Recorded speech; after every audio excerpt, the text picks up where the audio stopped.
Irmãos, nós vamos então retornar ao livro dos Juízes.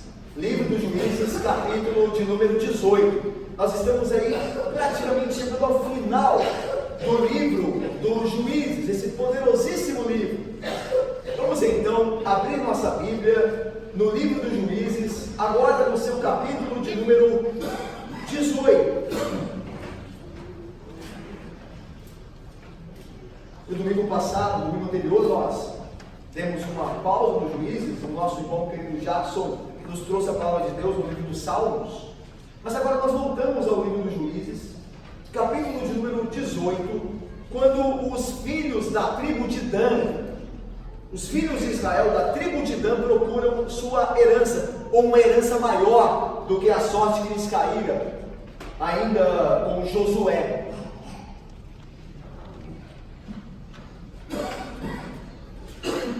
Eu lerei o capítulo, os irmãos acompanhem comigo a leitura, ok, irmãos? Eu farei a leitura do texto sagrado, os irmãos atentamente acompanhem comigo. O capítulo 18 do livro de Juízes. Naqueles dias, não havia rei em Israel, e a tribo dos Danitas buscava para si herança em que habitar, porquanto até aquele dia, entre as tribos de Israel, não lhe havia caído por sorte a herança. Enviaram os filhos de Dan 5 homens, dentre todos os da sua tribo, homens valentes, de Zorá e de Estaol, a espiar e explorar a terra. E lhes disseram: ide, explorai a terra. Chegaram à região montanhosa de Efraim, até a casa de Mica, lembram-se de Mica? E ali pernoitaram. Estando eles junto da casa de Mica, reconheceram a voz do moço, do levita. Chegaram-se para lá e lhe disseram: quem te trouxe para aqui? Que fazes aqui? E que é que tens aqui? Ele respondeu: assim e assim me fez Mica, pois me assalariou, e lhe sirvo de sacerdote. Então lhe disseram: consulta a Deus então por nós, para que saibamos se prosperará o caminho que levamos. Disse-lhes o sacerdote: ide em paz, o caminho que levais está sob a vista do Senhor. Partiram 5 homens e chegaram a Laís, e viram que o povo que havia nela estava seguro, segundo o costume dos sidônios, em paz e confiável. Nenhuma autoridade havia que por qualquer coisa o comprimisse. Estava também longe dos sidônios, e não tinha trato com nenhuma outra gente. Então voltaram a seus irmãos, aqueles espias, a Zorá e a Estaol, e estes lhes perguntaram: que nos dizeis? Foi lá, o que vocês viram? Eles disseram: disponde-vos e subamos contra eles, porque examinamos a terra e eis que é muito boa. Estais aí parados? Não vos demoreis em sair para ocupardes a terra. Quando lá chegardes, achareis um povo confiado, e a terra é ampla, porque Deus vos entregou nas mãos. É um lugar em que não há falta de coisa alguma que há na terra. Então partiram dali da tribo dos Danitas, de Zorá e de Estaol, 600 homens armados de suas armas de guerra. Subiram e acamparam-se em Kiriat-Jearim, em Judá, pelo que chamaram a esse lugar Maané-Dan, até o dia de hoje. Está por detrás de Kiriat-Jearim. Dali passaram a região montanhosa de Efraim e chegaram até a casa de Mica. Os 5 homens que foram espiar a terra de Laís disseram a seus irmãos: sabeis vós que naquelas casas há uma estola sacerdotal e ídolos do lar, e uma imagem de escultura e uma de fundição? Vede, pois, o que haveis de fazer. Então foram para lá e chegaram à casa do moço, o levita, em casa de Mica, e o saudaram. Os 600 homens que eram dos filhos de Dan, armados de suas armas de guerra, ficaram à entrada da porta. Porém, subindo os 5 homens que foram espiar a terra, entraram e apanharam a imagem de escultura, a estola sacerdotal, os ídolos do lar e a imagem de fundição, ficando o sacerdote em pé à entrada da porta, com 600 homens que estavam armados com as armas de guerra. Estando eles, pois, na casa de Mica, e tomando a imagem de escultura, a estola sacerdotal, os ídolos do lar e a imagem de fundição, disse-lhes o sacerdote: que estáis fazendo? Eles lhe disseram: cala-te, e põe a mão na boca, e vem conosco, e sermos por pai e sacerdote. Ser-te-á melhor seres sacerdote na casa de um só homem, do que seres sacerdote de uma tribo e de uma família em Israel? O que é melhor? Então se alegrou o coração do sacerdote, tomou a estola sacerdotal, os ídolos do lar e a imagem de escultura, e entrou no meio do povo. Assim viraram, e tendo posto diante de seus meninos o gado e seus bens, partiram. Estando já longe da casa de Mica, reuniram-se os homens que estavam nas casas junto a dele, a de Mica, e alcançaram os filhos de Dan, e clamaram após eles, os quais voltando-se disseram a Mica: que tens que convocaste esse povo? Respondeu-lhes: os deuses que eu fiz, me tomastes, e também o sacerdote, e vos fostes. Que mais me resta? Como, pois, me perguntais agora, que é que tendes? Porém os filhos de Dan lhe disseram: não nos faça ouvir a tua voz, para que porventura homem de ânimo amargoso não se lance sobre ti, e tu percas a tua vida e a vida dos da tua casa. Assim prosseguiram o seu caminho os filhos de Dan, e Mica, vendo que eram mais fortes do que ele, voltou-se e tornou-se para a sua casa. Levaram eles o que Mica tinha feito, ou havia feito, o sacerdote que tiveram, e chegaram a Laís, a um povo em paz e confiável, e os feriram a fio de espada, e queimaram a cidade. Ninguém houve que os livrasse, porquanto estavam longe de Sidom, e não tinham trato com ninguém. A cidade estava no vale junto a Bet-Reob. Reedificaram a cidade e habitaram nela.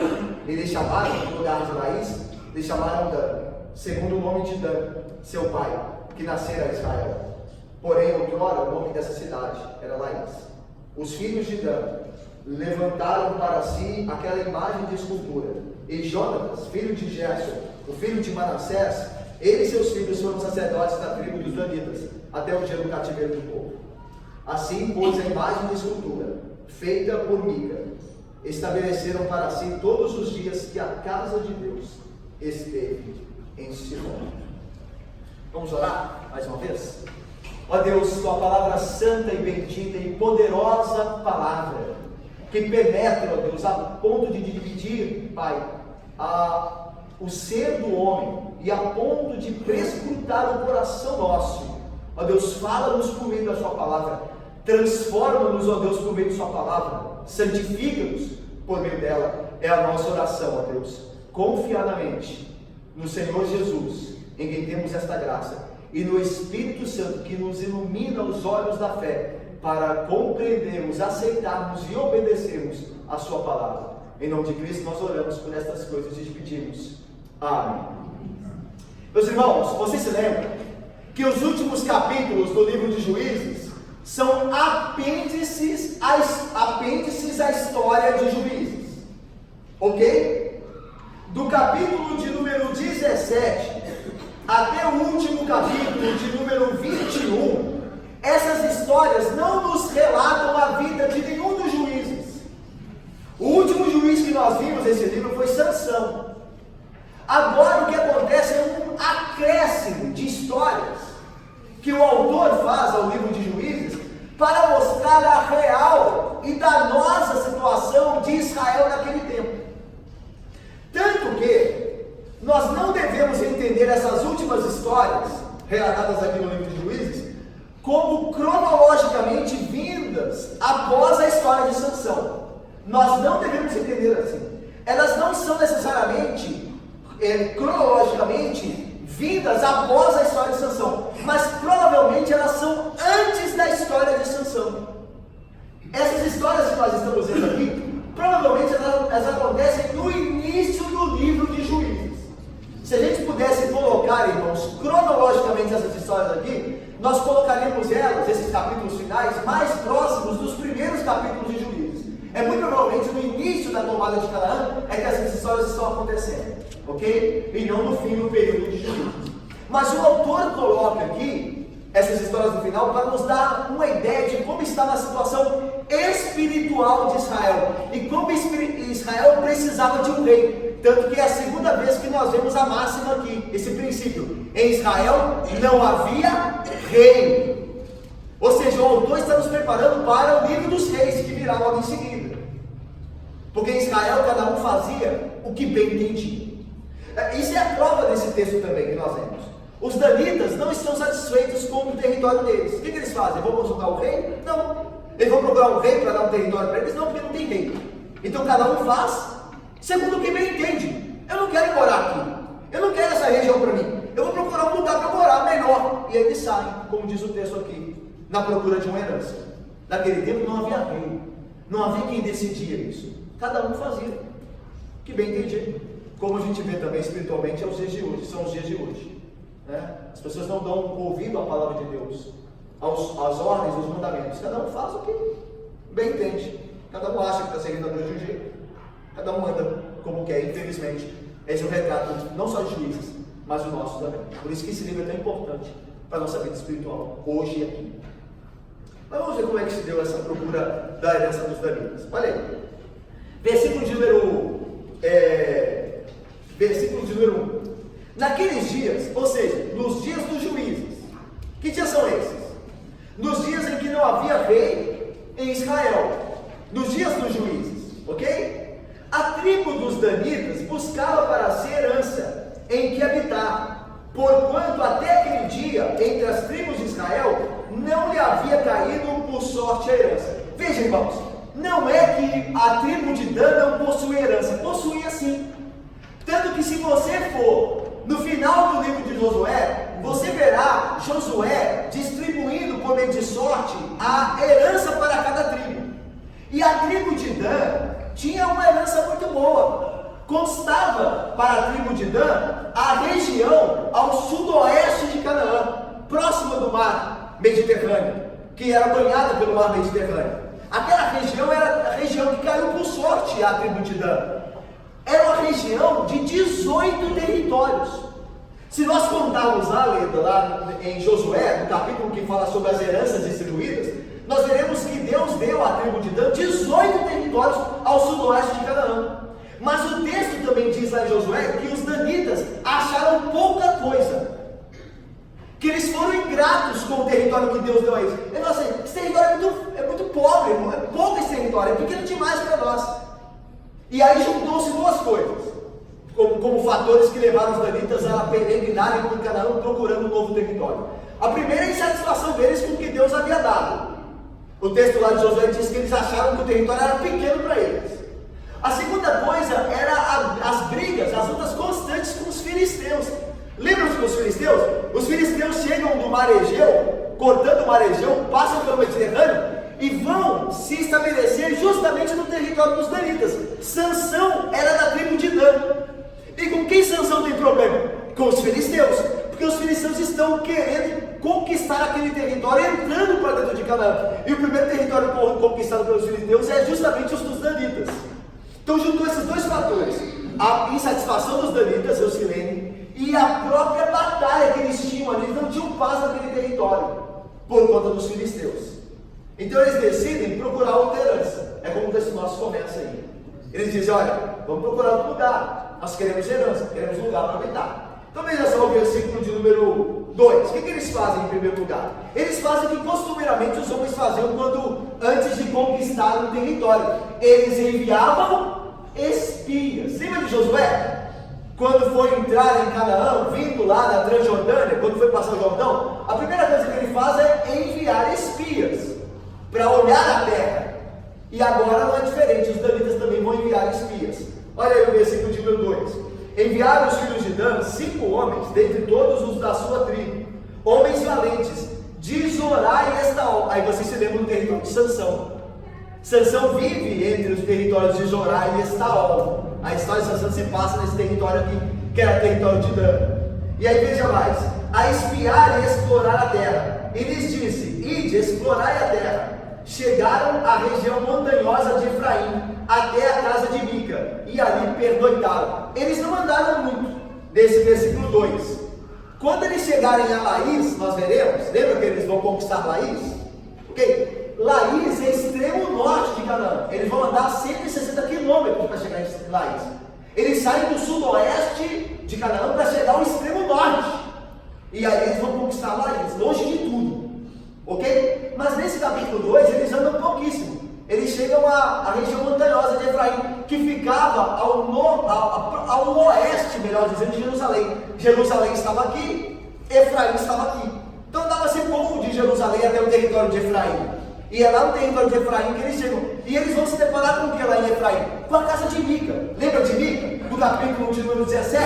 Aquele mesmo que mesmo roubou o dinheiro da mãe dele. A mãe dele amaldiçoou quem tinha roubado, depois descobriu que é ele, abençoou, deu dinheiro para fazer uma imagem de escultura, e fizeram, ele tomou um sacerdote, um levita, fez um sacerdote, uma bagunça a casa dele, daquele idólatra Mica. E ele achava que estava seguro. Tanto que ele diz assim, né? No final do capítulo 17, ele diz: agora tudo me irá bem, porque eu tenho um sacerdote, eu tenho uma imagem, agora Deus vai me abençoar. Você vê que bagunça. O homem achando que está fazendo a vontade de Deus, Deus vai abençoar no meio de uma idolatria pagã. Mas esse era Mica. E agora os damitas vão encontrar com esse Mica. É o que está acontecendo aqui. O capítulo 18 se encontra com o capítulo 17. Ok? Vamos ver aí. Versículo 2. E chegaram, finalzinho aí. Chegaram à região montanhosa de Efraim, até a casa de Mica. E ali pernoitaram. Ou seja, naquela região ali pernoitaram. Estando eles junto à casa de Mica, o que aconteceu? Olha aí. Reconheceram a voz do moço. Lembra? Do levita, que saiu de Belém de Judá para ver onde ficaria melhor. Lembra que os levitas poderiam se estabelecer em qualquer terra, qualquer tribo de Israel. Eles não tinham território próprio, os levitas. A herança deles era o Senhor. E aí ele se estabeleceu com a convite de Mica, ficou lá sendo pago para ser o sacerdote de Mica. Uma coisa que ele não podia ser. Esse levita não podia ser sacerdote. Só a linhagem direta de Arão. E ele acaba aceitando por dinheiro, cumprindo com os ofícios ali sacerdotais. E aí o que acontece? Os homens de Dan reconhecem esse levita. Em algum lugar da história, que nós não temos acesso ao relato bíblico, esses homens haviam encontrado com esse moço em alguma outra oportunidade. E quando eles ouvem a voz do moço, eles reconhecem: opa, é aquele levita lá que é de Belém de Judá. O que está fazendo aqui? Olha o texto. Versículo 3: estando juntos à casa de Mica, reconheceram a voz do moço, porque pressupõe que ele já tinha encontrado esse moço em algum lugar anteriormente. Do levita. Chegaram-se para lá e lhe disseram: quem te trouxe aqui? Ou melhor, quem te trouxe para aqui? Que fazes aqui? O que está fazendo aqui em Efraim? E que tens tu aqui? Ele respondeu. Aí contou a história, né? Assim, me fez me você está passando por aqui, Mica me convidou para ser sacerdote dele, me assalariou, e eu lhe sirvo agora de sacerdote aqui em sua casa. Aí versículo 5: então já que você é sacerdote, nós já temos de dano, os 5 homens aos espias.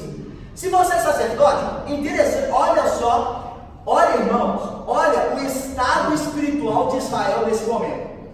Ninguém aqui da tribo de Dan, os 5 homens, 5 espias, eles estranham um levita ser sacerdote fora de Siló. Se esses homens de Dan fossem crentes, se eles fossem observadores da lei de Moisés, da aliança de Deus, eles dizem assim: peraí, um homem está te pagando para ser sacerdote? Que história é essa? Aqui não pode ter sacerdócio não, querido. Sacerdócio é lá de Arão, lá de Siló, lá do tabernáculo, lá de Siló. O que está fazendo aqui? Não, está errado, gente. Era para eles terem feito isso. Mas a corrupção espiritual é tão grande que ninguém sabe mais nada. Cada um faz o que quer. E ninguém corrige mais nada. É que nem hoje em dia. Hoje em dia você vai na igreja, que é totalmente diferente da sua igreja. Mas as duas estão certas. Meus irmãos, como é que as duas podem estar certas se estão completamente diferentes? Uma se faz qualquer coisa dentro do culto, se dança, se cai, repete, fala em línguas estranhas. A outra não. Como é que as duas coisas que são diametralmente opostas podem estar certas? Mas nós estamos vivendo os tempos dos juízes, tudo está certo, ninguém questiona nada. Ah, você é sacerdote aqui? Ah, então já que você é sacerdote, diz para nós qual é a vontade de Deus. Ou seja, ninguém tem mais parâmetro nenhum do que é certo e errado aqui, como hoje em dia também nós estamos vendo. Agora veja então o que diz. Já que você é sacerdote, consulta versículo 5, a Deus por nós, para que saibamos se prosperará o caminho que levamos. Agora, olha só o que o sacerdote responde, o suposto sacerdote. Olha a resposta dele: ide em paz, o caminho que levais está sob as vistas do Senhor. Você quer mais alguma coisa? Você quer alguma coisa mais genérica do que isso aqui? O texto não diz que ele consultou a Deus. Ele não tinha como consultar, porque quem consultava eram os sumos sacerdotes através do Urim e Tumim, que ficavam lá nas vestes sacerdotais do sumo sacerdote. Aqui o texto diz que ele não consultou, ele não fez nem sequer uma oração. Aqui ele responde segundo a demanda do cliente.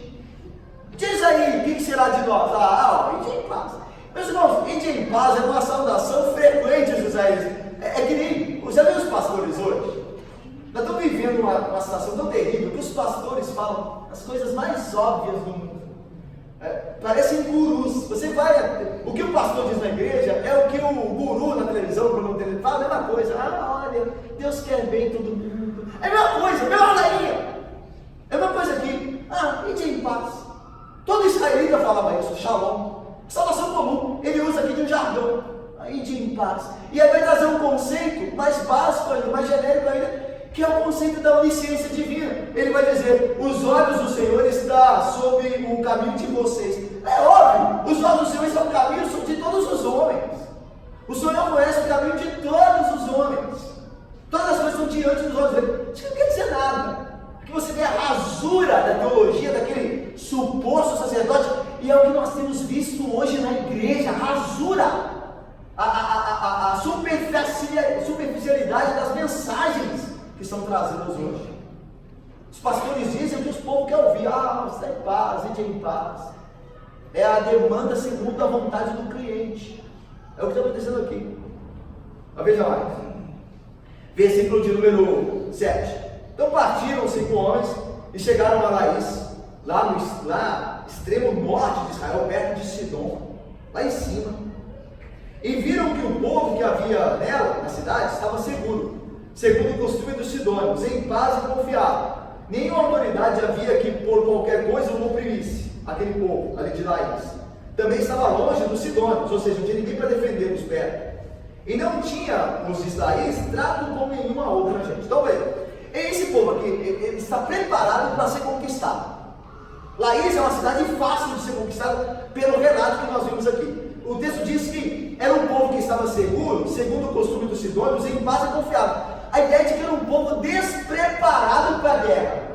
Sabe uma pessoa que acha que nenhum mal vai acontecer a ela, ela não toma nenhuma providência, ela acha que não tem perigo nenhum. Ela sai a qualquer hora da noite, ela vai em qualquer lugar, ela se mete em qualquer tipo de gente, ela acha que nada vai acontecer para ela. Então, vendo isso, é a ideia de Laís. Laís acha que nada vai acontecer. A prova disso também no texto é que Laís não tinha aliança com nenhum povo ao redor. Meus irmãos, o que era mais básico naquela época? Se você vivesse com povos, ao seu redor, com circunvizinhança, você fazia alianças para que no dia que vier um exército grande, você possa se juntar com seus vizinhos e combater o exército. Mas Laís era tão falta de bom senso, o povo daquela cidade, que achava que nem isso precisava. O texto diz que ele não tinha trato com nenhum outro povo ao redor dela.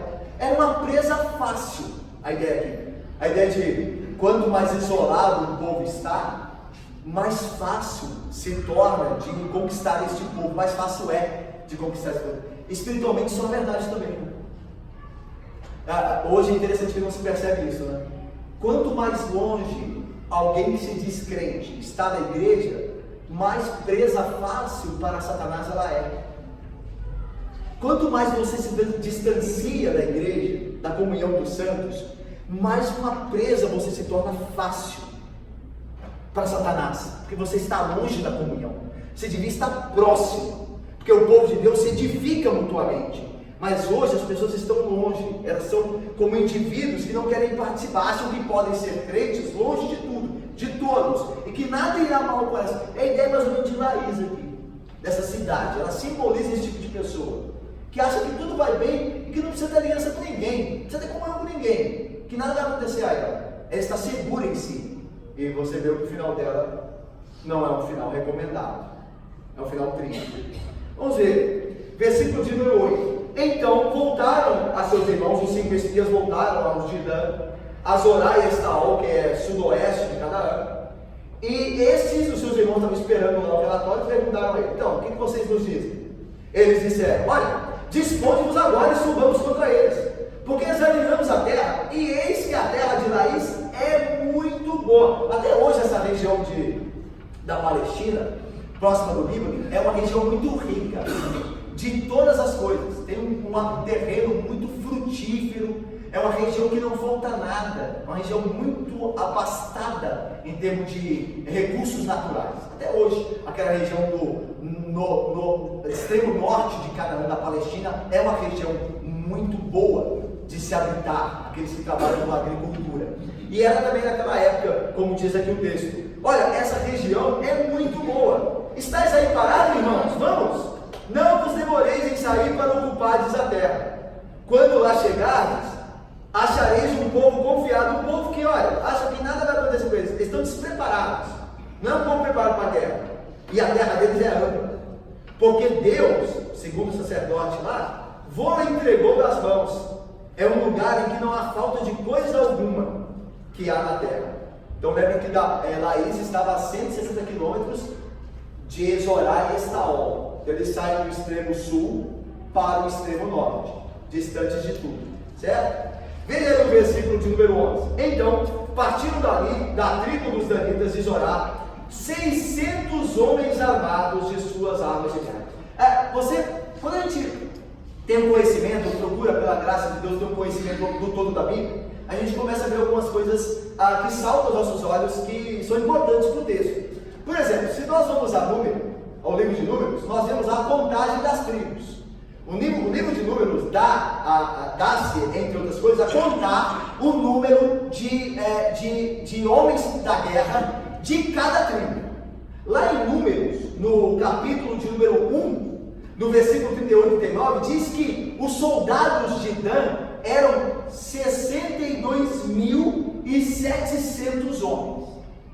Os homens de guerra da tribo de Dan eram 62.700 homens. Aqui são 600. O que aconteceu? Porque diminuiu drasticamente. A ideia dos teólogos é que duas coisas podem ter acontecido, ou ambas juntas. De duas, uma, ou as duas.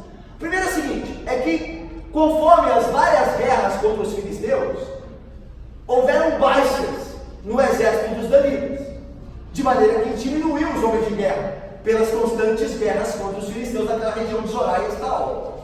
A segunda coisa é que os danitas, que pode ser verdade também, junto com essa diminuição de homens para a guerra, é que os danitas não estavam muito afim de saírem procurar terra nenhuma. Desde o início, quando Josué divide a terra de Canaã por herança às tribos, você não vê os danitas tomando uma posição forte de ter um território. Eles vivem de lá e para cá, eles parecem, parte do povo dos danitas parece não estar muito envolvido com isso, sabe? Eu não quero me desgastar em procurar uma terra. Se parte do povo quer, que vá. Então, alguns teólogos creem que esses 600 homens é porque a tribo de Dan, embora fosse maior do que isso aqui, nem todos estavam de fato de acordo com o empreendimento de sair para guerrear. Por isso nós vemos 600 homens apenas aqui armados. Então, essas duas informações são importantes. A diminuição da mão de obra bélica, militar, por causa das guerras com os filisteus, e a falta de interesse também em tomar a propriedade dada por Deus, a herança dada por Deus. E é interessante que espiritualmente nós vemos isso também, né? Há pessoas entre nós, e nós podemos ser assim se Deus nos guardar, que têm as ricas bênçãos em Cristo, mas poucos se movimentam para conquistá-las, né? Isso é uma verdade espiritual. Você vê crentes que não crescem em espiritualidade. A bênção está lá, ou seja, a herança foi dada, mas eles não querem se envolver. Eles acham tudo isso muito cansativo. Leitura da Bíblia, comparecimento às reuniões semanais da igreja, e domingo de manhã, domingo à noite também. Tudo isso é muito cansativo. Então as riquezas estão lá, mas eu não quero me envolver com isso. Eu acho desgastante essas coisas. A tribo de Dan um pouco dessa imagem de alguns crentes que têm bênçãos, que Cristo traz, mas eles nunca tomam posse, nunca tomaram posse disso, porque não querem se envolver, são preguiçosos espiritualmente. Então você olha para eles, os anos passam, você olha para esses crentes, e pode ser assim conosco, se Deus não guardar, e você não vê progresso no espiritual. É sempre a mesma coisa, sempre os mesmos problemas, sempre as mesmas dificuldades, sempre a mesma falta de entendimento espiritual. Eles nunca estão crescendo, porque não estão buscando isso, estão preocupados com outras coisas. É uma triste realidade, mas é de fato uma realidade, infelizmente. Mas enfim, o texto diz então que eles partiram com 600 homens armados.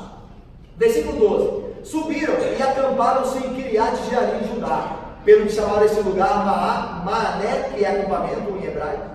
Acampamento de Dan, Mané Dan, até o dia de hoje, até o dia do autor do livro, está por detrás, esse lugar está por detrás de Quirat Jearim. A Quirat Jearim ficava ao noroeste de Judá, ficava encostado em Judá. Então veja, eles estão, o povo agora, com 600 homens armados, estão saindo para conquistar Laís, lá no norte. Só que eles andam um pouco do versículo de número 11 ao 12. Eles vão até o noroeste de Judá e param nesse lugar aqui, porque eles vão parar ali, acampar-se, e dali eles vão novamente às regiões montanhosas de Efraim para encontrar com Mica. Mica vai aparecer de novo, e o sacerdote dele também. Olha aí, versículo 13. Dali, do território de Judá, passaram a região montanhosa de Efraim, ao oeste de Judá, e chegaram até a casa de Mica. Então Mica aparece de novo. Olha só, os 5 homens que foram espiar a terra de Laís, disseram a seus irmãos: vocês sabem que naquelas casas ali, há uma escola sacerdotal e ídolos do lar, e uma imagem de escultura, e uma fundição. Vede, pois, o que há vez de fazer. O que vocês querem fazer? Nós estamos indo para Laís, e lá nós não temos um sacerdote, nós não temos uma imagem, e lá é distante de tudo. O que a gente faz? Aqui tem todos os objetos de adoração. O que vocês querem fazer? Estão de olho já nos negócios de Mica, nos objetos de idolatria de Mica. Estão de olho nisso. É interessante que, Marcelo, provavelmente o lugar onde Mica morava era uma vila. Tanto que os homens vão dizer assim: nessas casas há uma estola sacerdotal, há um ídolo. Ou seja, a ideia de que não era uma cidade propriamente na região montanhosa de Efraim onde Mica morava, mas uma vila. Algumas poucas casas juntas que estavam ali morando Mica e os seus vizinhos. Tá? Então era um lugar que não oferece nenhum perigo aos homens de Dan se eles quiserem tomar alguma coisa como eles de fato fariam aqui. Veja o texto, versículo de número 15. Então foram para lá e chegaram à casa do moço, o levita, em casa de Mica, lembra? E o saudaram o levita. Tudo bem? Os 600 homens que eram dos filhos de Dan, armados de suas armas de guerra, ficaram à entrada da porta. Agora entenda isso aqui. Eles já sabem que vão roubar Mica. Eles vão roubar as coisas de Mica. Tanto que falam assim: ó, esse homem ali tem uma estola, tem um ídolo, o que vocês querem fazer? Já estão pensando o que fazer. Aí o que eles fazem? Sobem alguns homens até a casa de Mica e entram lá, saúdam o levita, e o restante dos homens ficam à porta da cidade. A ideia é que, como a gente viu que é provavelmente uma vila e não uma cidade, eles ficam na porta da vila para ver se alguém vai resistir ao saque. Então eles ficam armados lá para ninguém entrar nem sair, porque eles vão roubar a casa de Mica, vão roubar os ídolos que provavelmente eram símbolos de culto daquela vila ali, e eles estão preparados para se alguém resistir. Daí a ideia de homens em guarda na entrada da cidade, na entrada da vila. Essa é a ideia. Versículo de número 17. Porém, subindo os 5 homens que foram espiar a terra, entraram na casa de Mica e apanharam a imagem de escultura, a estola sacerdotal, os ídolos do lar e a imagem de fundição, ficando os sacerdotes sem poder fazer nada, em pé, à entrada da porta, com 600 homens que estavam armados com as armas de guerra. Meus irmãos, há muita ironia do autor aqui nesses versículos. O autor dos Juízes está dizendo o seguinte: do que valeu os ídolos do lar, de Jacob Paulo, sócio, do que valeu a idolatria de Mica? No final do capítulo 17, Mica está seguro com os ídolos do lar. Ele diz: olha, eu tenho todos os elementos de culto aqui. Eu tenho um sacerdote, eu tenho um ídolo, eu tenho até mesmo uma estola sacerdotal, eu tenho até uma parte do vestuário do sumo sacerdote, eu tenho tudo. Deus está comigo.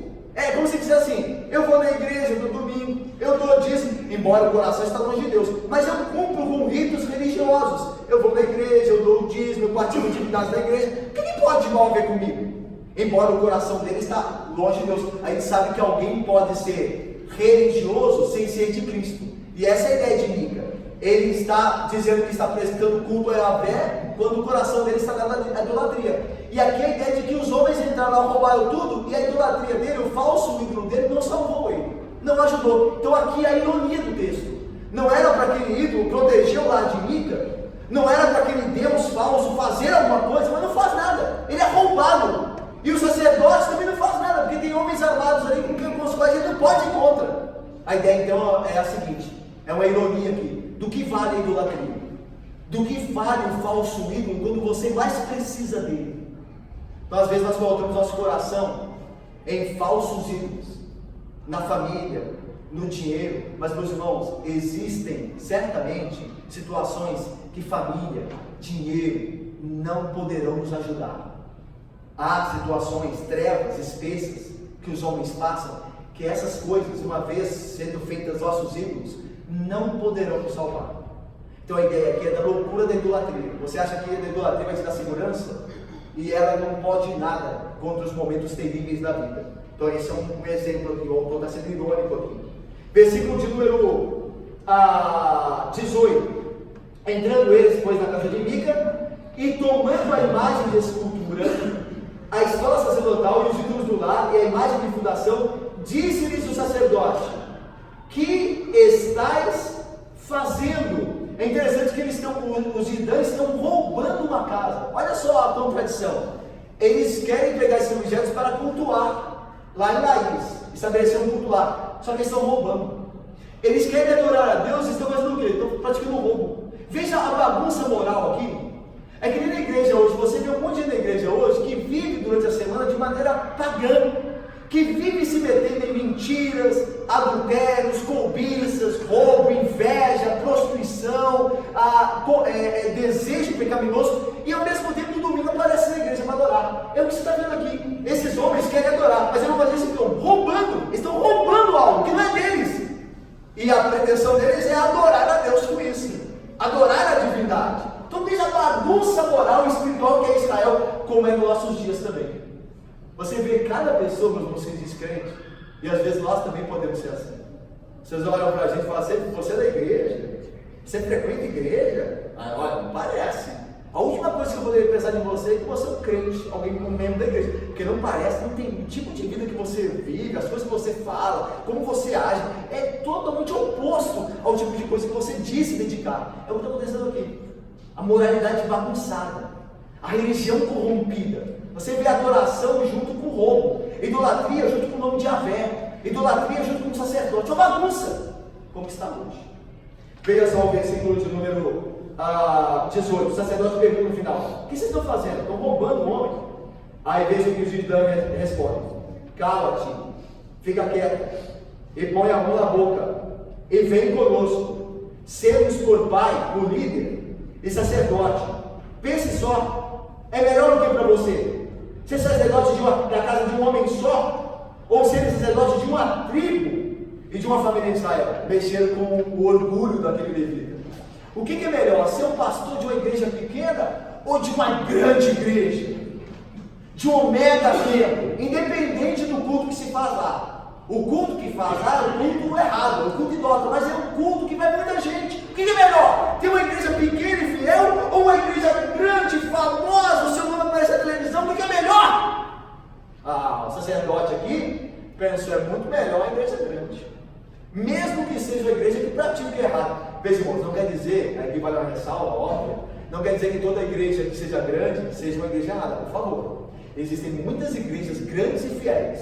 Lá nos Estados Unidos, por exemplo, existe a igreja do John MacArthur Jr., pastor, que nós aqui também recorremos em frases da semana, em literatura, um homem piedoso. A igreja dele tem 3.000 membros, igreja enorme, mas de um pastor fiel, igreja fiel, graças a Deus. A igreja batista, uma das igrejas batistas lá dos Estados Unidos, reformada. E ao mesmo tempo, não quer dizer que é pequena, que é fiel, tá? Pode ser pequena e ao mesmo tempo infiel. Mas o que está em ponto aqui é que o sacerdote está preocupado com o ganho dele. Sendo sacerdote de uma tribo, certamente ele terá mais benefícios do que sendo sacerdote de uma casa só. Então eu estou preocupado com ele, com o bem-estar dele, com o nome dele, ok? Então veja só, versículo 20, o resultado da proposta. Então vamos ver juntos? Versículo 20, leiamos. Então se alegrou o coração do sacerdote, tomou a escola sacerdotal, os ídolos do lar e a imagem de escultura, e entrou no meio do povo. Que sacerdote 10 esse sacerdote é bom demais, ele participou do roubo. Ele já não só está querendo ir, como ele mesmo vai roubar, cara. Lá do que não é dele. Ele mesmo pode deixar de ser assim, pode deixar. Até eu participo aí do roubo. Eu pego lá as coisas. E tomou as coisas que não eram dele. Não eram dele. Estavam erradas. objeto de idolatria, mas não era deles. Ele, além de ser idólatra, sacerdote, é um roubador. E tem muito pastor roubando igreja. Tem muito pastor roubando igreja. Eu conheci tive a infelicidade de conhecer um pastor, deve ter mesmo, aqui no Rio de Janeiro. Que ele, a princípio, as vezes que eu tive contato com ele, ele é um falso profeta a princípio. E ele ganha muito bem. Muito bem. Ganha muito bem. Recebe da igreja um salário muito bom. E até aí, a gente viu aqui quinta-feira, quando Paulo fala em 1 Coríntios 9 sobre o ganho do ministro, sobre o ministro ser digno de remuneração honrada, quando ele se dedica, se afadiga no estudo da palavra. Não tem nada de errado nisso. O problema é quando o ministro não dá ao povo de Deus o que Deus já determinou que ele desse, e ainda assim é beneficiado por grandes quantias. Ele está roubando da igreja. Está roubando da igreja. Porque a igreja dá confiando, dá honrando o ministro, dá cumprindo com a ordem de Deus de sustentar o ministro, porque é digno o trabalhador do seu salário. Só que o ministro rouba da igreja. É um ladrão. Porque não prepara o sermão, não é um homem fiel. Vai para a igreja pregar o sermão que dá na telha dele.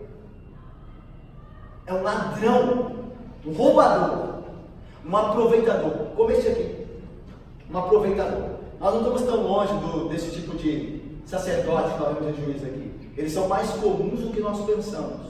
Um roubador que se aproveita da lã das ovelhas, mas não as alimenta. Tira da lã das ovelhas, até que elas fiquem sem nada, mas não as alimenta, não se importa com elas. O que mais tem, irmãos, no meu evangelho é esse tipo de sacerdote. Vamos lá. O versículo 20 diz que o sacerdote entrou no meio do povo, ao final do versículo aí. E então entrou no meio do povo. A ideia aqui é de que eles querem relembrar o que aconteceu na saída do Egito, na caminhada do deserto. A arca da aliança ia no meio do povo, para dar segurança. Então veja a bagunça. Estão roubando, estão se valendo de um sacerdote idólatra, mas o rito, vamos colocar ele no meio para lembrar Josué também, lembrar Moisés e Josué, porque aí Deus vai estar conosco. É uma bagunça, uma bagunça.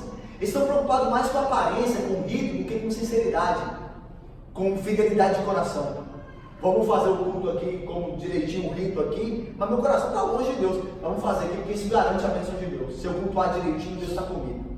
Nada mais longe da verdade, como nós veremos aqui. Versículo de número 21. Assim viraram, foram-se, e tendo posto o povo diante de si os meninos e o gado e seus bens partiram. Estando já longe da casa de Mica, reuniram-se os homens que estavam nas casas, lá na montanha, na região montanhosa de Efraim, nas casas próximas de Mica.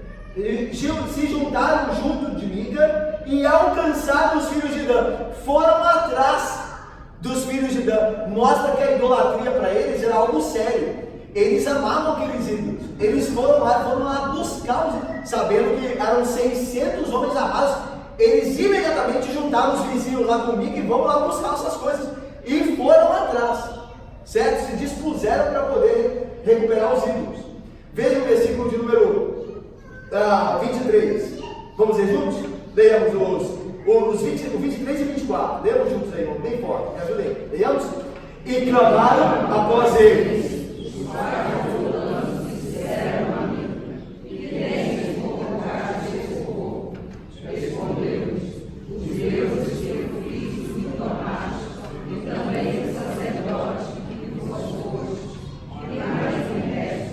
Como, pois, me perguntais, que é o que tens? Então veja, Mica vai atrás dos homens, e os homens, aqueles 600 homens de Dan, voltando-se vendo que Mica se aproximava dele com os vizinhos dele, com um grupo de homens, perguntou assim: o que vocês querem? Vocês querem vir contra nós? Vocês querem recuperar as coisas aqui? O que vocês querem aqui? Aí Mica responde: vocês foram lá em casa, roubaram nossas coisas, me tiraram o sacerdote, me tiraram os ídolos, acabaram com nossa adoração lá na minha região de Efraim, e perguntam o que eu tenho. Vocês me roubaram, eu quero minhas coisas de volta, esse sacerdote aí é meu. A ideia da ironia do texto, ou seja, o Deus de Mica não pode salvá-lo, ele tem que ir atrás do Deus dele. Olha a incongruência, a loucura da idolatria. Tem olhos e não veem, tem boca e não fala, tem pés mas não se movem, tem ouvidos e não escutam, tornam-se semelhantes a eles todos os que neles confiam. A ideia de impotência. Olha como Mica reflete o ídolo. Olha como Mica reflete o ídolo. O ídolo é que devia salvar Mica. Mica que deve salvar o ídolo. Ele não, Deus, o ídolo, ele que salva Mica, mas é Mica que tem que ir. E aí então, aquele ídolo impotente que não pode livrar nem a si mesmo, nem aquele que confia nele, é o retrato, o espelho de Mica, porque Mica também se vê impotente. Tanto que os homens assim de Dan, você vai vir contra nós, e o texto diz, vendo Mica que eram mais numerosos, foi-se impotente para casa. Ou seja, tornou-se Mica como um ídolo impotente. Todos os que confiam em idolatria, todos os que não amam ao Senhor, todos os que não adoram, se tornam infrutíferos, se tornam impotentes. Não, volta aquele ponto que eu falei com vocês, irmãos. Muitas pessoas que estão na igreja há muito tempo, mas você não vê fruto nenhum, você não vê poder espiritual nenhum, porque o coração deles está longe de Deus, foi colocado em coisas desta terra, em coisas que irão passar, em coisas que não têm vida em si mesmo, e eles também se tornarão sem vida em si mesmos. O que diz a Bíblia? Quando eu coloco meu coração em riqueza, em prazeres, em tudo aquilo que não é Deus, a minha vida se torna infrutífera, como é o campo ídolo, não tem poder nenhum. Eu também não terei poder nenhum espiritual, a não ser que eu creia em Jesus Cristo, que eu me consagre a Ele, e assim a imagem dele será refletida em mim, o seu poder habitará em mim, e aí eu me tornarei frutífero. Mas Mica é o exemplo do ídolo, o espelho do ídolo. O ídolo não pode salvar a ninguém, e nem Mica pode fazer nada também. Olha o que o texto diz, versículo de número 25, quando Mica diz, olha, vocês me roubaram, ainda me perguntam o que eu tenho com vocês? Versículo 25, porém os filhos de Dan lhe disseram, não nos faça ouvir a voz, ou seja, a tua voz, ou seja, baixa a voz, baixa a sua voz, fala mais baixo conosco, porque, para porventura, tem uns homens aqui no nosso meio, aqui no nosso povo, que são homens violentos, viu? Eles são homens de pouca conversa, eles são homens, são amargos, eles não têm piedade de ninguém não, e eles vão se lançar contra ti, e você perdeu o seu ídolo, não perdeu? Mas você pode perder a sua vida, e a vida da tua casa, então fica calado. É interessante, né? Que com o ímpio a gente não discute. Aqui é um princípio que deve guiar a gente em vida. Tem muita gente que perde a sua vida, né? Em discussões no trânsito, que fazem inimizades, que podem, porventura, futuramente, custar a própria vida com gente que não é crente, fica batendo boca. Você não discute com gente assim, você abaixa a cabeça. A Bíblia fala que a palavra infamada desperta a ira, mas a branda desvia o furor. Então você está vendo um valentão, uma pessoa tal, e começa a falar com você, você abaixa a cabeça, não fala nada, fica, cala a boca e não vai contra não, que é imprudente. A Bíblia diz que o homem mau, o ímpio, ele não tem misericórdia nem do vizinho dele. O provérbio diz assim, a alma do perverso deseja o mal, nem o seu vizinho recebe dele a compaixão. Então não discuta com gente que você vê que é gente ruim, mesmo que ele estiver errado, não discuta, não, tudo bem, não demora, tudo bem, peça essa graça a Deus, né? Tanto que os homens disseram, olha, não fale conosco assim não, porque tem homens aqui que não vão suportar não, vão partir para cima de você e perder a sua vida, perder o seu ídolo, pode perder mais ainda. E aí Mica se vê impotente, porque tem um ídolo impotente. Olha só o versículo de número 26. Assim prosseguiram o seu caminho os filhos de Dan. E Mica, vendo que eram mais fortes do que ele, voltou-se e tornou-se para a sua casa. A impotência de Mica. Levaram eles o que Mica havia feito e o sacerdote que tiveram. E chegaram a Laís, a um povo que nem imaginava que ia acontecer nada com eles, um povo em paz e confiado. E os feriram a fio de espada e queimaram a cidade. Ninguém houve que os livrasse, porquanto estavam longe de Sidom e não tinham aliança com ninguém, estavam longe de todo mundo, por isso não houve ninguém que os ajudasse. A cidade estava no vale junto a Bet-reob. Reedificaram a cidade e habitaram nela. Eles chamaram Dan, segundo o nome de Dan, seu pai, que nascera Israel. Porém, outrora, o nome desta cidade era Laís. Os filhos de Dan levantaram para si aquela imagem que roubaram lá de Mica, a imagem de escultura. O que está acontecendo aqui é interessante. Já terminou o nosso texto. Você lembra, segundo o texto bíblico, relato, que a adoração acontecia em Siló. Siló fica no território de Efraim, é lá no sul de Canaã. Laís está no norte de Canaã. Ou seja, eles estão muito longe da adoração em Siló, na cidade oficial da adoração em Yahvé, onde ficava o tabernáculo e a arca da aliança. Eles estão longe. Sabe o que eles fazem? Ao invés de eles caminharem longe mesmo para obedecer a Deus, eles fazem lá em Laís um próprio templo para eles. Eles dizem assim: essa religião que custa muito, a gente vai ter que andar muito. Eu não gosto de religião assim. Religião para mim é que não custa nada. Religião para mim tem que ser fácil. Tem que ser uma coisa que não dá trabalho. Deu trabalho? Eu não quero não. Então vamos fazer o seguinte, mesmo que esteja errado, vamos fazer um tabernáculo para a gente aqui. A gente adora aqui mesmo. Tanto que essa região aqui, Dan, se tornou uma cidade de adoração pagã no reinado de Jeroboão, rei do norte. Quando Roboão, filho de Salomão, divide as tribos se dividem no governo de Roboão, Jeroboão cria o reino do norte, as 10 tribos do norte. E há duas cidades que se tornam capitais da adoração do reino do norte, Dan e Betel. Essa Dan aqui vai se tornar posteriormente uma das capitais da adoração pagã do reino do norte de Israel. E começou aqui a adoração lá. Por quê? Porque homens se afastaram de Deus e ao invés de fazer o que Deus ordenou, de irem a Siló adorar, fazerem esse exercício, preferiram a religião fácil. Vamos ficar aqui mesmo, a gente adora aqui mesmo. E aí pegaram o ídolo e levantaram para si, versículo 30, a imagem de escultura. E Jonatas, olha só isso aqui. Agora, lembra do levita, do moço levita, que Mica fez sacerdote, que agora está com os danitas? O nome dele é esse aqui, ó, Jonatas. O nome dele agora nos é dito.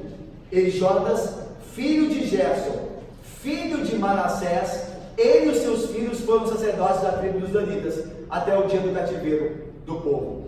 Manassés, literalmente, Vanessa aí, Bia, Manassés, Renata, é Moisés. Não é Manassés como está aí, é Moisés. E é esse Moisés mesmo que você está pensando. É o Moisés mesmo, o legislador Moisés lá, do Pentateuco, lá do Êxodo. Jonatas, esse sacerdote aqui pagão, ele é neto de Moisés. Gerson é filho de Moisés. Lá em Êxodo 2, 22, diz que Moisés teve um filho e chamou-se Gerson. Esse Jonatas aqui é filho de Gerson, por consequência, neto de Moisés. Sabe o que aconteceu para a sua Bíblia chegar a Manassés e não Moisés? Segundo os estudiosos, um grupo de escribas que estavam traduzindo, fazendo a cópia do Antigo Testamento, quando se deparou com esse texto aí, viu que aquele sacerdote pagão aí, Jonatas, o idólatra, estava ligado a Moisés. Aí disseram assim, que Moisés vai estar ligado com esse menino aqui de jeito nenhum. E trocaram o nome de Moisés para Manassés. Mas quem está aí é Moisés. Não adianta tampar o sol com a peneira, porque a gente acha que só porque o meu avô foi um grande pastor, o meu filho também, o meu pai foi um grande pastor, o meu filho também será um grande crente. Tem nada a ver. Você não está cansado de ver gerações de homens crentes estarem perdidos? Estou cansado de ver. Filho de pastor que hoje nem está junto da fé, já apostatou há muito tempo, desgraçou a vida há muito tempo, e o pai dele, um excelente pastor, um homem fiel. Tem nada a ver, irmãos, negócio de confiar em tradição, porque meu pai é pastor, porque meu avô construiu essa igreja, porque não vale nada, pode tentar tampar o sol com a peneira. Moisés aqui é Moisés ainda. Mesmo que os escribas eram menor tocado por Manassés na tradução, o original é Moisés, e o que inspirado é o original. A tradução aqui tentaram mudar, mas não muda nada não. Se nós não consagrarmos nossos filhos a Deus, as outras gerações nem de Deus se lembrarão. E não adianta ficar se agarrando à tradição aí, meu pai é pastor, minha família é toda da igreja, presbiteriana. Não adianta nada. Se nós não nos dermos agora a Deus, se nós não buscarmos agora em espírito e verdade, de nada adianta. Olha o versículo final aí, versículo de número 30 então. Jonatas, filho de Gerson, filho de Manassés, ele e seus filhos foram sacerdotes da tribo dos danitas, até o dia, agora veja, do cativeiro do povo. Olha, o que aconteceu com Mica, aconteceu com os danitas também. O Deus de Mica, o Deus falso, não pôde proteger Mica dos danitas, e nem pôde proteger os danitas dos filisteus. Lá em 1 Samuel diz que os filisteus foram lá em Dan e roubaram os ídolos e destruíram a adoração em Dan. Os filisteus saíram lá do... Lembra que eles tentavam fugir do filisteu? Mas quando confiaram nos falsos ídolos, o que aconteceu? Deus pegou os filisteus lá do sudoeste, levou eles lá em Dan e destruiu tudo. Está lá em 1 Samuel, logo nos primeiros capítulos. Destruíram tudo e levaram a arca da aliança com eles.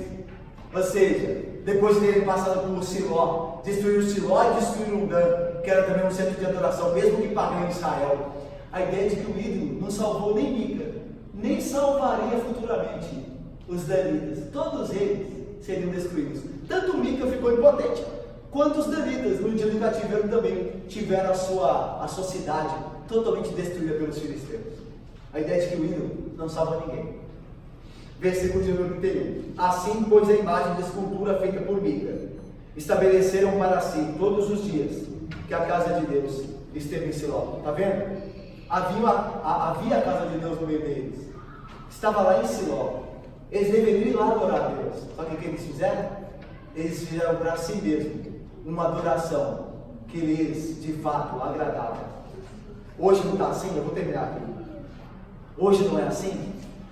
Cada um adora do jeito que quer. Cada um adora do jeito que quer. Cada um vai à igreja a hora que bem acha que é melhor. Não tem esse negócio de compromisso para a igreja todo dia. Eu vou quando eu tiver afim. Não tem essa de ouvir o que o pastor diz. Eu ouço quando eu achar que está certo. Quando eu achar que está certo, eu ouço. Se eu não achar, o que vai poder fazer? Vai poder fazer bem comigo. Cada um adora do jeito que quer. Naqueles dias, os danitas colocaram a imagem de Mica lá em Dan, lá em Laís, antiga Laís, enquanto havia adoração lá em Siló. Mas eles adoravam onde queriam. É assim hoje, meu irmão. Irmãos, não é verdade que hoje poucas pessoas se tornam membros de igreja? A maioria das pessoas, dos chamados evangélicos, aí, passeiam em igreja, de igreja em igreja. É verdade isso aí. A pessoa está na igreja aqui hoje, tem um problema com ele, vai embora. Você some daqui. Aí daqui a pouco você vai na igreja e vê o cara lá. O que você está fazendo aqui? Não deu certo, agora estou tentando aqui. Está desse jeito. Cada um adora do jeito que quiser. Você está na igreja, você começou a fazer coisa errada, a liderança começou a te apertar, você você é outra igreja. Estabelece a adoração lá em Laís, mas é em Siló, mas não importa, onde eu me sentir bem.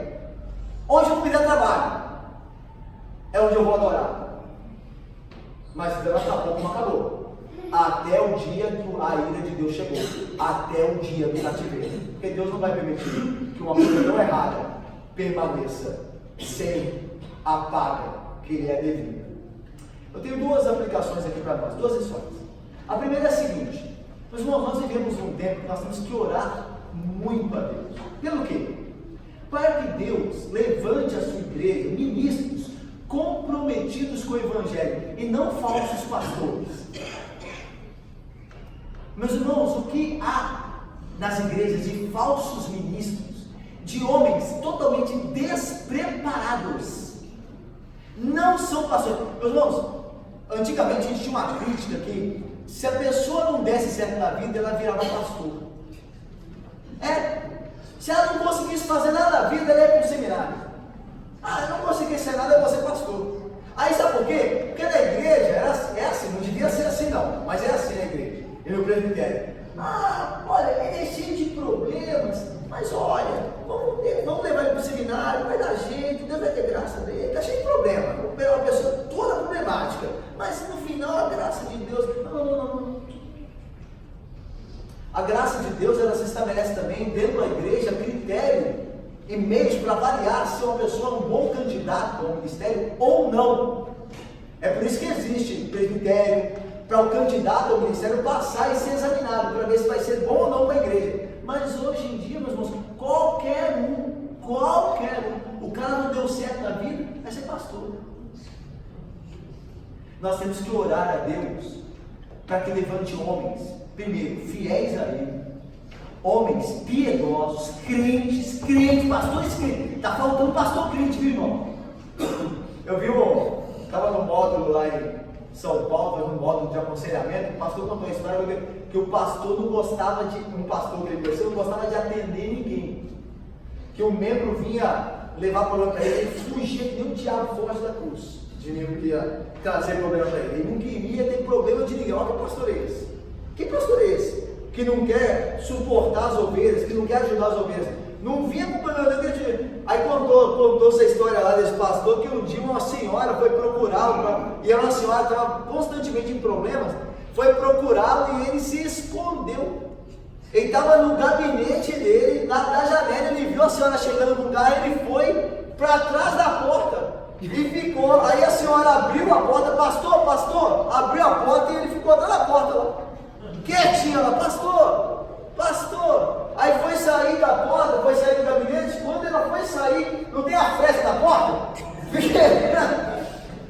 viu pelo olho do pastor, aí, pastor, você está aí, pastor? Ele saiu assim, meu irmão, pastor, você está fugindo de mim, ele, estou assim, irmã, a senhora enche muito, eu estou assim, estou fugindo de você. É esse tipo de pastor, irmãos, que tem sido criado nas igrejas hoje. O pastor que só quer o benefício e a lã das ovelhas, mas não quer se desgastar com nada. É esse tipo de pastor. E nós temos que orar a Deus, para que Deus levante homens comprometidos com o Evangelho, homens que tenham coragem de subir no culto e proclamarem a palavra de Deus a todo custo, amando a igreja, e para o bem dela fazendo isso. Nós temos que orar a Deus, levanta ministros verdadeiros, não abandone a sua igreja, ó Deus, não abandone a sua igreja, dê a ela um ministro verdadeiro, um fiel expositor da palavra, um homem santo, um homem comprometido com a vida santa. Guarda o nosso pastor, guarda os obreiros, guarda os pastores, para que nós não fiquemos nas mãos de micas e levitas, como este do texto, que na melhor oferta que tem, segundo e por fim, a idolatria sempre terminará em frustração. E quando eu falo de idolatria, quando a Bíblia fala de idolatria, é tudo aquilo que toma o lugar de Deus no coração. Não é só um ídolo, não. Eu estou salvo disso, porque eu já falamos isso aqui algumas vezes, né? Eu estou salvo disso porque na minha casa tem nenhum ídolo. Idolatria vai muito além de ídolos feitos por mãos humanas. É também essas coisas, mas é muito além disso. É tudo aquilo que toma o nosso coração no lugar de Deus.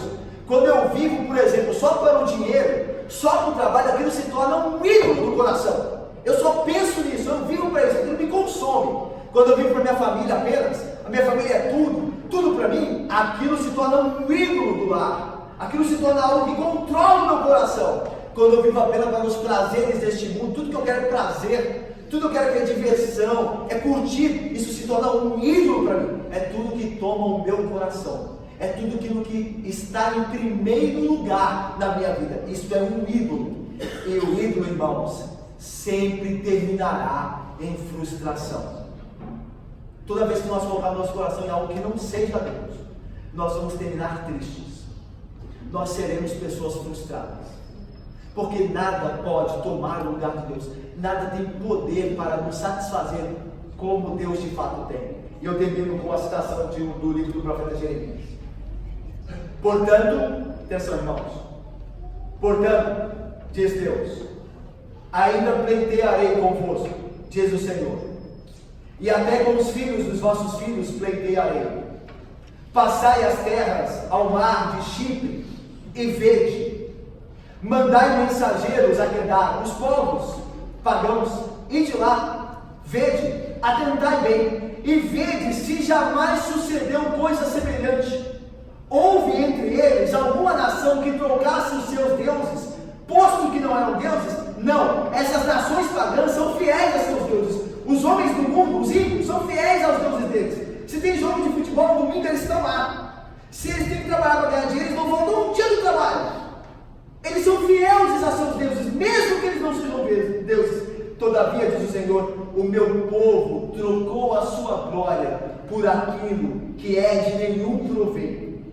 Espantai-vos disto, ó céus, e horrorizai-vos. Ficai estupefatos, diz o Senhor, porque dois males cometeu o meu povo. A mim me deixaram o manancial de águas vivas e cavaram cisternas rotas, que não retêm as águas. Meus irmãos, a idolatria é isso que disse o profeta. É cavar a cisterna rota, um buraco no chão e tampá-lo com cal, mas nesse buraco há algumas rachaduras. Aí você coloca água para armazená-la ali, só que as rachaduras começam a fazer com que a água seja tomada pela terra, e quando você procurar nunca tem água. Uma cisterna rota, você coloca água, você investe naquilo, você dedica a sua vida àquilo, mas você está sempre com sede, nunca é suficiente, nunca satisfaz, só Cristo satisfaz. Jesus diz assim: aquele que beber da água que eu lhe der, do seu interior fluirão rios de água viva. Que Deus abençoe. Amém, irmãos.